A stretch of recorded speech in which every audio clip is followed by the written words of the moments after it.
राजस्थान में हुए विधानसभा चुनाव के दौरान बीजेपी ने कई गारंटियां दी थी। उनमें से एक गारंटी यह थी कि अगर प्रदेश में भाजपा की सरकार बनी तो गरीब परिवारों को 450 रुपये में गैस सिलेंडर दिया जाएगा। 19 दिसंबर को राज्यसभा में एक सवाल के जवाब में केंद्र सरकार ने कहा कि 450 रुपये में गैस सिलेंडर देने की केंद्र की कोई योजना नहीं है। जवाब में यह कहा गया कि केंद्र सरकार ने ऐसा कोई वादा नहीं किया था। राज्यसभा में केंद्र सरकार की ओर से दिए गए इस जवाब के बाद प्रदेश में हर कोई यह पूछ रहा है कि क्या विधानसभा चुनाव में बीजेपी ने झूठा वादा किया था? क्या 450 रुपये में गैस सिलेंडर देने का वादा केवल चुनावी वादा था जो कभी पूरा नहीं होगा? क्या लोगों को सच में 450 रुपये का सिलेंडर मिलेगा या नहीं? आइए इस वीडियो में जानते हैं क्या है सच। तो देखिए, राज्यसभा में समाजवादी पार्टी के सांसद जावेद अली ने एक सवाल पूछा था। उन्होंने पूछा कि हाल ही में राजस्थान विधानसभा चुनाव के दौरान सरकार की ओर से घोषणा की गई थी कि एलपीजी गैस सिलेंडर 450 रुपये में दिया जाएगा।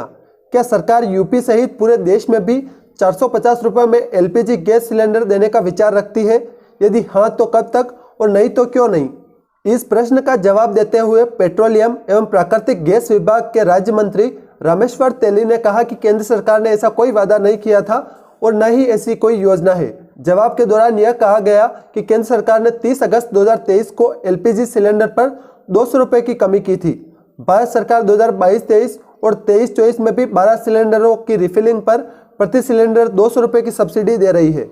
अक्टूबर 2023 से उज्ज्वला योजना की सब्सिडी बढ़ाकर प्रति सिलेंडर 300 रुपये कर दी गई थी।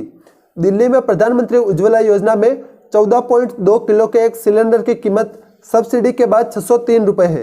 राजस्थान में विधानसभा चुनाव के दौरान भाजपा ने 450 रुपये में गैस सिलेंडर देने का वादा किया था। यह वादा पार्टी का था, न कि केंद्र सरकार का। इससे पहले प्रदेश कांग्रेस ने भी 500 रुपये में गैस सिलेंडर देने का वादा किया था। गहलोत सरकार ने उज्ज्वला लाभार्थियों के लिए जो कीमत कम की थी उसमें 500 रुपये के ऊपर की राशि राज्य सरकार ने वहन की थी। अब विधानसभा चुनाव से पहले बीजेपी की ओर से जो वादा किया गया था उस वादे को भजनलाल सरकार निभाती है, तो राज्य सरकार को 450 से ऊपर की राशि अपने स्तर पर वहन करनी होगी। इस पर लक्ष्मीकांत भारद्वाज, जो प्रदेश प्रवक्ता है बीजेपी राजस्थान के, उन्होंने कहा कि भारतीय जनता पार्टी अपने घोषणा पत्र में किए गए हर वादे पर प्रतिबद्ध है। घोषणा पत्र के सभी वादे पूरे किए जाएंगे। अब जानते हैं कि कैसे तय होती है पेट्रोल, डीजल और गैस सिलेंडर की कीमत। तो देखिए, पेट्रोल और गैस सिलेंडर की कीमत अंतर्राष्ट्रीय बाजार में कच्चे तेल की कीमतों के आधार पर तेल कंपनियां तय करती है। प्रतिदिन नए भाव तय किए जाते हैं। कीमतों का घटना और बढ़ना अंतर्राष्ट्रीय बाजार पर निर्भर है।